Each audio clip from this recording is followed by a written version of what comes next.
Dear students, SSC board exam में जो English का पेपर होगा उसके मुतालिक जो हम डिस्कशन कर रहे हैं, लास्ट सेशन में हमने लैंग्वेज स्टडी पर डिस्कशन किया कि लैंग्वेज स्टडी पर जो 10 मार्क्स का क्वेश्चंस जो होते हैं, एक्टिविटीज होती है, उसको किस तरीके से हल करना है वो हमने देखा। इस सेशन में टेक्सचुअल पैसेज पर सेक्शन 2 जो होता है उसमें दो टेक्सचुअल पैसेज पूछे जाते हैं। टेक्सचुअल पैसेज मीन्स वो पैसेजेस जो हमारी टेक्स्ट बुक से लिए जाते हैं, जो हमने इससे पहले टेक्स्ट बुक में पढ़ चुके हैं। उस पर 10 मार्क्स के एक टेक्सचुअल पैसेज पर 10 मार्क्स के लिए क्वेश्चन आता है, तो दो टेक्सचुअल पैसेज पूछे जाते हैं for 10 marks. 10 + 10 is equal to 20 marks के लिए। तो उसमें किस तरीके से एक्टिविटीज होती है, उसको किस तरीके से हल करना है, वो इस सेशन में हम देखेंगे। देखिए, इस वीडियो को आपको पूरा देखना है, अच्छी तरीके से समझने की कोशिश करना है, तो आसानी से हम जो दो टेक्सचुअल पैसेज होते हैं उसके अलावा एक नॉन टेक्सचुअल पैसेज पूछा जाता है, उस पर आगे हम डिस्कस करेंगे। तो ये 30 मार्क्स के लिए जो क्वेश्चन होते हैं, एक्टिविटीज होती है, आप आसानी से हल कर सकते हैं, बशर्ते ये कि आप इस वीडियो को गौर से देखें और पूरा अच्छी तरीके से समझने की कोशिश करें। देखिए, सेक्शन 2 होता है टेक्सचुअल पैसेज पर। इसमें क्वेश्चन नंबर 2 पूछा जाता है, which is read the following passages and do the activities for 10 marks. तो आपके सामने यहाँ पर एक पैसेज दिया हुआ है which is taken from our text book. तो उसको कैसे हल करना है वो हम देखेंगे। अब देखिए उसका तरीका क्या होता है। जैसे ही हमको टेक्सचुअल पैसेज हल करना हम शुरू करेंगे, सबसे पहले हम जो है उसको पैसेज को जो है वो रीडिंग करेंगे, उसको पढ़ेंगे, और वो रीडिंग जो रहेगी हमारी रैपिड रीडिंग रहेगी, जिसका मकसद ये रहेगा, यानी इसको सरसरी तौर पर पढ़ना है। और पैसेज को पढ़ने का मकसद हमारा ये होना चाहिए कि what is the passage about. इस सवाल का जवाब हमको तलाश करना है कि दिया हुआ पैसेज जो है वो किस ताल्लुक से है, किस टॉपिक पर है। अब क्योंकि ये सेम पैसेज है, हमने कहीं ना कहीं पढ़ा है टेक्स्ट बुक में, तो जब एक मरतबा जब हम उसको रीडिंग करना शुरू करेंगे तो हमको ये समझ में आता है कि ये पैसेज कहाँ से लिया गया है। ये जो पैसेज सामने दिया हुआ है, I took the baby langur to our backyard and gently laid him on the floor inside the poultry coop. His body was full of deep bite marks and scratched. इस तरीके से पैसेज को पढ़ते जाना है। अभी हमको एक समझ में आया कि ये जो एक पैसेज है जो हमारे टेक्स्ट बुक से लिया गया, जो एक स्टोरी थी, तो उस पैसेज को समझने के बाद उसका बेसिक आइडिया हमको जब पता चल जाए कि what is the passage about, हम जो पहली एक्टिविटी है उसको हल करना शुरू करेंगे। Number 1, complete the sentences. अब ये याद रखना है कि एक्टिविटी नंबर 1 जो होती है वो फैक्चुअल क्वेश्चन पर होती है। अब फैक्चुअल क्वेश्चन क्या होते हैं हम पहले ये समझ लेते हैं। देखिए, फैक्चुअल क्वेश्चन जो पूछे जाएंगे आमतौर पर जनरली जो पूछे जाते हैं वो इस तर्ज पर होते हैं। एक तो होता है कंप्लीट द सेंटेंसेस। तो जो बेसिक वर्ड है आपको जहन में रखना है, कंप्लीट वर्ड आए यानी हमें सेंटेंस को कंप्लीट करना है। तो there are 4 sentences which we have to complete by using the words given in the passage. Passage में जो पैसेज को पढ़कर वहां से वर्ड्स फाइंड आउट करना है और प्रॉपरली, और सेंटेंसेस जो है कंप्लीट करना है। दूसरा होता है राइट इन प्रॉपर ऑर्डर और सीक्वेंस। ये आपको जहन में रखना है कि 4 सेंटेंसेस दिए होते हैं, उसे प्रॉपर ऑर्डर या प्रॉपर सीक्वेंस में हमें लिखना होता है। या फिर होता है ट्रू फॉल्स, सही या गलत लिखना होता है। तो पूरा सेंटेंस आपको लिखना है और पैसेज से फाइंड आउट करना है कि सेंटेंस सही है या गलत है, ट्रू है या फॉल्स है। या फिर पूछा जा सकता है कि नेम द फॉलोइंग। नेम का मतलब होता है नाम, लेकिन यहाँ पर एज अ वर्ब इस्तेमाल हुआ है। नीचे दिए हुए के नाम लिखिए। तो 4 जो है हिंट्स दी होती है और उसके सामने हमको नाम लिखना होता है पैसेज से फाइंड आउट कर। इस तरीके से फैक्चुअल क्वेश्चन जो पूछे जा सकते हैं अलग अलग पैसेज में, अलग अलग तरीके से। तो 4 यहाँ पर कंप्लीट द सेंटेंसेस के सेंटेंसेस दिए जो इनकम्प्लीट है, पहले आप उसको अपनी कॉपी में यानी कि आंसर बुक में राइट डाउन करेंगे। पहले आपको क्या करना है कि आंसर बुक में आपको पहले वहां पर लिखना है क्वेश्चन नंबर 2A। इस तरीके से जो भी क्वेश्चन का नंबर है वो लिखना है। ए का पहला, दूसरा, तीसरा और चौथा, ये चारों जो सेंटेंसेस है पहले आपको अपनी जो आंसर बुक है उसमें आपको नोट डाउन करना है इनकम्प्लीट सेंटेंसेस। जैसे अभी यहाँ पर हम देखेंगे, तो पहले आपको क्या करना है कि इस तरीके से जो चारों सेंटेंसेस दिए गए उसको अपने आंसर बुक पर नोट कर लेना है, उसको लिख लेना है। क्योंकि जब हम इन सेंटेंसेस को लिखते हैं तो वो सेंटेंस हमारे जहन में बैठ जाता है, और फिर उसके बाद जो है हमको पैसेज को रीड करना शुरू करना है। और पैसेज को रीड करते हुए इन सेंटेंसेस को माइंड में रखना है। जहां कहीं ये सेंटेंसेस आएंगे जाहिर सी बात है हमको उसका जवाब वहीं पर मिल जाएगा। अब जैसे पहला है, the narrator was relieved to find out that the mother langur was sitting on the narrator gently let the baby langur on the baby langur was trembling like. इस तरीके से तो उसको जहन में रखते हुए अब हम जो है जब पैसेज रीड करेंगे तो हमको वहां पर उसका आंसर मिलेगा। देखिए हम पढ़ना शुरू करते हैं। I took the baby langur to our backyard and gently lead him on the floor. अब देखिए लेड हिम यहाँ पर आया है तो फौरन हमारे जहन में आएगा कि हमने ये कहीं ना कहीं पढ़ा है। तो देखिए the narrator gently led the baby langur on, यहाँ उसका जो हमको जवाब मिल गया। तो हमारा जवाब जो है वो यहाँ पर रहेगा कि आई टुक, जो सेंटेंस है यहाँ पर दिया हुआ है, gently lead him on the floor. तो यहाँ पर हमारा आंसर क्या रहेगा, पहला ऑन द फ्लोर, नंबर 3 का। अब देखिए तरीका ये होना चाहिए कि जब हम आंसर लिख रहे हैं ऑन द फ्लोर, ये उसका आंसर है, तो उसको हमको क्या करना है, उसको अंडरलाइन करना है। आगे हम पढ़ना शुरू करते हैं। His body was full of deep bite marks and scratched. Blood was oozing from some of the wound. The baby remained motionless. My father provided first aid to clean the wound and stop the bleeding. I was relieved to find out that the baby was breathing. अब देखिए I was relieved word आया है यहाँ पर पहले sentence में। The narrator was relieved to find out that, तो यहां पर हमको उसका जवाब मिलेगा to find out that the baby was breathing. तो ये उसका आंसर रहेगा, द बेबी वाज ब्रीथिंग। तो इस तरीके से बाकी के भी 2 सेंटेंसेस है, उसके आंसर हम फाइंड आउट करेंगे पैसेज को पढ़ते हुए। इस तरीके से देखिए चारों के आंसर जो है हमने फाइंड आउट किया है बाय रीडिंग द पैसेज। अगर यहाँ पर इसके अलावा भी दूसरा होता है जैसे राइट ट्रू फॉल्स, तो उसका भी तरीका वही होता है कि पहले चारों सेंटेंसेस आपको लिख लेने हैं, सेंटेंसेस जहन में रखते हुए पैसेज को पढ़ना है, और जहां पर भी जो वर्ड्स हमारे माइंड में जो सेव हो जाते हैं, बैठ जाते हैं, और उसके मद्देनजर हम आसानी से आंसर जो है फाइंड आउट कर सकते हैं। तो ये 2 मार्क्स के लिए क्वेश्चन जो है पूछा जाता है। अब हम देखेंगे कि नंबर 2 क्वेश्चन जो था पैसेज पर, उसको कैसे हल करना है।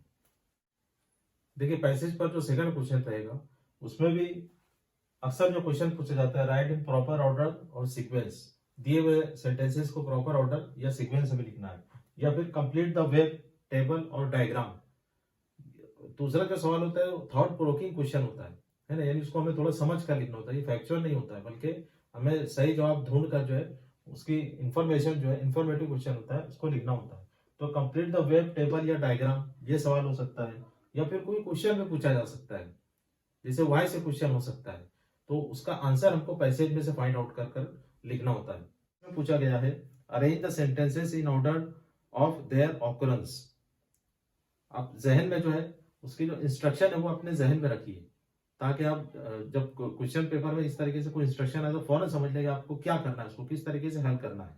तो यहाँ पर पूछा गया है कि arrange the sentences in order of their occurrence. Order का मतलब होता है हुक्म, लेकिन ऑर्डर का मतलब तरतीब भी होता है, प्रॉपर सीक्वेंस भी होता है, सीक्वेंस ऑर्डर दोनों का मतलब एक ही होता है। तो हमको क्या करना है, यहाँ पर 4 सेंटेंसेस दिए हुए हैं, उसको प्रॉपर ऑर्डर में या प्रॉपर सीक्वेंस में, तरतीब में लिखना है। तो देखिए ये जो सेंटेंसेस दिए हुए हैं, पहला सेंटेंस है the narrator offered the baby langur a peeled banana, the narrator turned away from the fruit, the narrator took the baby langur to the backyard, the narrator was relieved to find that the baby langur was alive. ये चारों sentences जो है passage से लिए गए, जो यहाँ पर दिया हुआ सीन पैसेज। अब इसको कैसे हल करते हैं वो हम देखेंगे। पैसेज को पढ़ते जाना है, और जहां जहां ये सेंटेंस हमें मिलते हैं, ये सेंटेंसेस जो दिए हुए हैं, उसको सिर्फ आपको हल्का सा पेंसिल का इस्तेमाल करते हुए जो पैसेज है वहां पर आपको एक निशान लगाना है, हल्का सा निशान लगाना है। याद रखिए आपको क्वेश्चन पेपर में पेन का इस्तेमाल नहीं करना है। हाँ अगर जरूरत हो तो आप सिर्फ पेंसिल का हल्का सा निशान लगा सकते हैं, बाद में उसको साफ करना है, इरेज कर लेना है। तो देखिए हम जब पैसेज पढ़ते जाते हैं कि I took the baby langur to our backyard and gently, तो यहाँ पर हमको सेंटेंस मिल गया। इसमें देखिए दिया हुआ है कि the narrator took the baby langur, 3 number का जो सेंटेंस है वो वहां पर आएगा। तो वहां पर सिर्फ आपको क्या करना है, आई टुक द बेबी लंगूर, वहां पर सिर्फ आपको एक हल्का सा निशान लगा देना है। तो ये हमारा पहला जवाब मिला। अब आगे हम पढ़ते जाएंगे।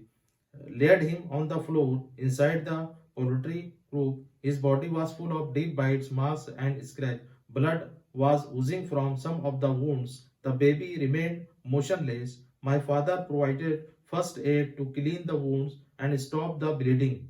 I was relieved to find. देखिए अब यहाँ पर relieved वर्ड आया है, तो आप देखें कि relieved हमने कहीं कहीं ना कहीं पढ़ा है, जो 4 नंबर का जो सेंटेंस है उसमें आया है द नरेटर वाज relieved, तो यहाँ पर भी हम अंडरलाइन करेंगे। इस तरीके से आप पैसेज पढ़ते जाइए, तो आगे जो है इस तरीके से हमको सेंटेंसेस मिलेंगे। इस तरीके से तरतीब से चारों सेंटेंसेस हम राइट डाउन करेंगे बहुत आसानी से।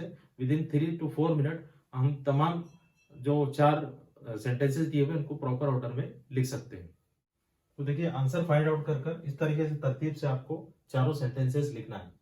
याद रखिए यहाँ पर नंबर जो है 1 2 3 4 ही लिखेंगे, हालांकि जब हम आंसर फाइंड आउट कर रहे हैं तो सेंटेंसेस ऊपर नीचे हो रहे हैं, लेकिन आपको यहाँ पर नंबर जो है वो तरतीब से लिखना है 1 2 3 4, और सेंटेंसेस आपको कंप्लीट लिखना है। तो ये एक्टिविटी नंबर 2 जो है इस तरीके से उसको हम हल करेंगे। अब देखिए एक्टिविटी नंबर 3 किस तरीके से हमको हल करना है। एक्टिविटी नंबर 3 जो पूछी जाती है वो वोकेबुलरी पर होती है, यानी अल्फाज पर होती है। अब इसका जवाब भी हमको पैसेज ही से लिखना होता है। उसमें जो है अपोजिट या एंटोनिम पूछे जा सकते हैं। अपोजिट वर्ड्स एंड एंटोनिम्स दोनों का मतलब सेम ही होता है, यानी हमको जिद लिखना है। सिमिलर मीनिंग वर्ड्स हो सकते हैं या सिनोनिम हो सकते हैं, यानी वर्ड्स दिए जाएंगे और उसके एंटोनिम, अपोजिट या सिनोनिम, सिमिलर मीनिंग वर्ड्स हमको पैसेज से फाइंड आउट कर लिखना रहेगा। 4 वर्ड्स दिए रहेंगे फॉर 2 मार्क्स, या फिर या फिर एडजेक्टिव्स लिखने होते हैं। पैसेज से जो एडजेक्टिव्स फाइंड आउट कर लिखना होता है। नाउन दिया रहता है, जो भी पैसेज में एडजेक्टिव आए हैं वो हमको फाइंड आउट कर लिखना होता है। या फिर होता है match the column, already column दिया रहता है ए और बी, उसको प्रॉपरली हमको मैच कर लिखना होता है।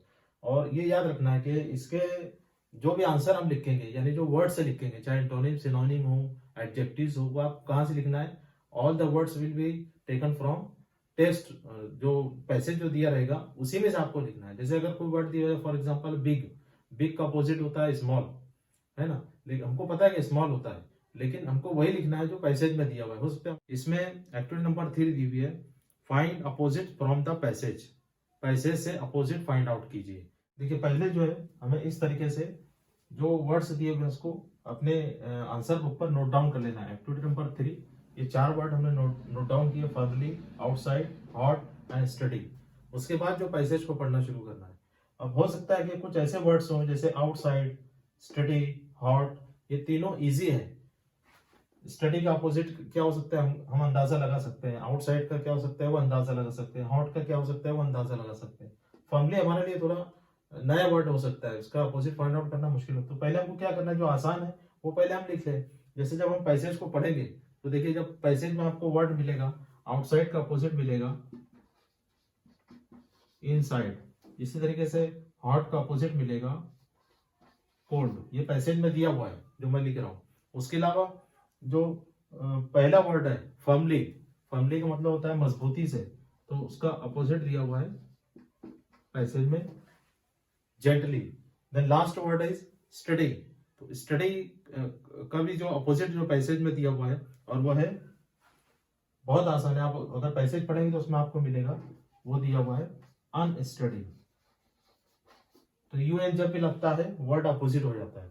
तो इस तरीके से एक के नीचे एक तरतीब से, जो एक लाइन में हमको नहीं लिखना है, चाहे अपोजिट हो या सिनोनिम हो, उसको एक के नीचे एक आपको लिखते चलना है। तो ये भी 2 मार्क्स के लिए क्वेश्चन होता है, इसको इस तरीके से हमको हल करना है।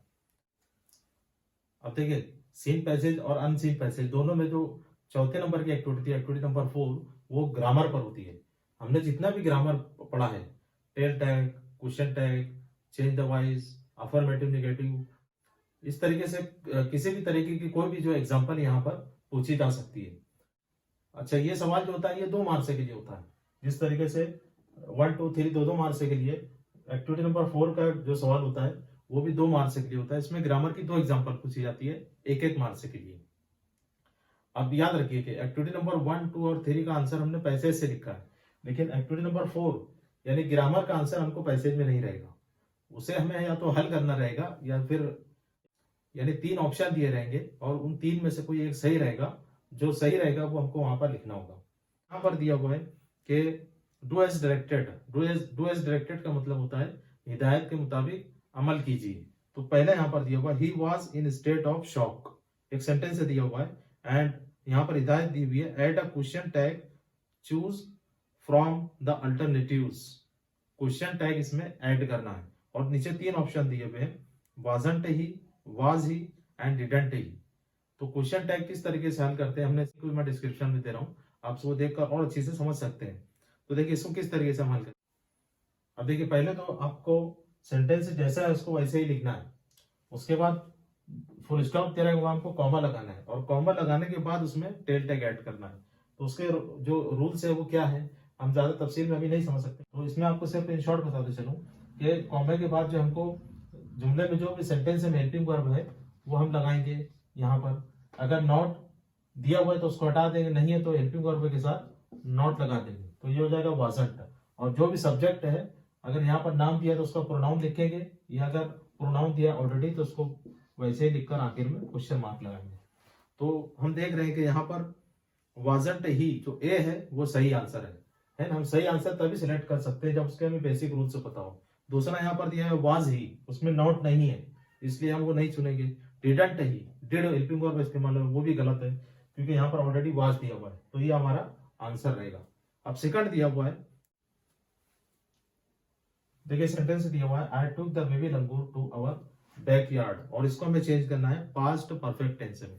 तो देखिए परफेक्ट टेंस में हेल्पिंग वर्ब इस्तेमाल होता है हैड, और उसके साथ वर्ब का थर्ड फॉर्म इस्तेमाल होता है, ये हमको याद रखना है। प्रेजेंट परफेक्ट में है और हैज यूज होता है, पास्ट परफेक्ट में हैड इस्तेमाल होता है क्योंकि आई, अब आई के बाद हमको हेल्पिंग वर्ब यूज करना है। जैसे मैंने बताया आपको कि पास्ट परफेक्ट में हेल्पिंग वर्ब इस्तेमाल होता है हैड, और हैड हैव या हैज के बाद वर्ब हमेशा थर्ड फॉर्म में आता है। तो टुक आया यहाँ पर वर्ब, उसका थर्ड फॉर्म लिखेंगे टेकन द गार्ड, इस तरीके से इसका आंसर हम लिखेंगे, ये हो जाएगा पास्ट परफेक्ट टेंस। आंसर लिखते वक्त तो सिर्फ आपको, ये मैंने आपको बताने के लिए लिखा है, आपको सिर्फ यहाँ पर लिखना है नंबर 2 और उसका पास्ट परफेक्ट फॉर्म जो है I had taken the baby langur to our backyard, इस तरीके से लिखना है। एक्टिविटी नंबर 5 किस तरीके से क्वेश्चन होता है उसको कैसे अटेंड करना है वो हम देखते हैं। देखिए पैसेज पर जो 5वां क्वेश्चन होता है या 5वीं एक्टिविटी होती है वो पर्सनल रिस्पॉन्स पर होती है। इसमें सवाल पूछा जाता है, क्वेश्चन पूछा जाता है। अब उसका आंसर हमको पैसेज में नहीं मिलेगा, but the answer will be related to the passage. कहीं ना कहीं उस क्वेश्चन का ताल्लुक जो है वो पैसेज से रहेगा, और पैसेज में जो कुछ बताया गया है, पैसेज जिस टॉपिक पर है उसी टॉपिक पर वो क्वेश्चन होता है, लेकिन हमें अपने अल्फाज में, अपने सेंटेंसेस में, अपनी नॉलेज के मुताबिक जो है उसका आंसर लिखना होता है। जैसे यहाँ पर सवाल दिया हुआ है कि व्हाट वुड यू डू, आप क्या करोगे इफ यू फाउंड। अब यहाँ पर देखिए फाउंड आया है, एक्चुअली ये फाइंड होना चाहिए। If you find an injured bird while returning from your school, आप जो अपने स्कूल से वापस आ रहे हैं तो वापस आते वक्त आपको एक एंजॉयड बर्ड मिलता है, तो आप उसको उसके साथ क्या सुलूक करेंगे। देखिए ये जो है एक पर्सनल रिस्पॉन्स पर क्वेश्चन, लेकिन हम इसका जवाब जो है पैसेज में जो सेंटेंसेस दिए हुए हैं उसकी मदद से भी लिख सकते हैं। जैसे हम यहाँ पर आंसर लिख सकते हैं कि I would take the injured bird to my home, मैं उस इंजर्ड बर्ड को, जख्मी बर्ड को अपने घर ले जाऊंगा। फिर नेक्स्ट सेंटेंस हम लिखेंगे I would clean and dress his wounds, मैं उसके जो जख्म है उसको साफ करूंगा, उसकी मरहम पट्टी करूंगा। फिर हम अगला सेंटेंस लिख सकते हैं आई वुड फीड हिम, मैं उसे खिलाऊंगा। उसके साथ साथ I would take care of him then. फिर अगला सेंटेंस हम लिखेंगे कि I would release him when he get well, मैं उसे आजाद कर दूंगा जब वो अच्छा हो जाएगा। तो 2 या 3 सेंटेंसेस हम यहाँ पर लिखे तो सफिशिएंट रहेंगे, 2 मार्क्स के लिए क्वेश्चन होता है। छोटे छोटे सेंटेंसेस बनाना है, आसान आसान से अल्फाज का इस्तेमाल करते हुए। इस तरीके से एक्टिविटी नंबर 5 जो है हम हल करेंगे। तो आज हमने देखा कि पैसेज पर किस तरीके से हम 5 जो एक्टिविटीज है वो हल कर सकते हैं। जो आपको मॉडल क्वेश्चन पेपर दिया गया है क्वेश्चन बैंक में, उसमें और भी एक्टिविटीज है और भी जो पैसेजेस हैं वो आप हल कीजिए। अब नेक्स्ट सेशन में इसके आगे की जो एक्टिविटी होती है जो पोएट्री पर है उसको कैसे हल करना है वो हम देखेंगे। Till then good bye.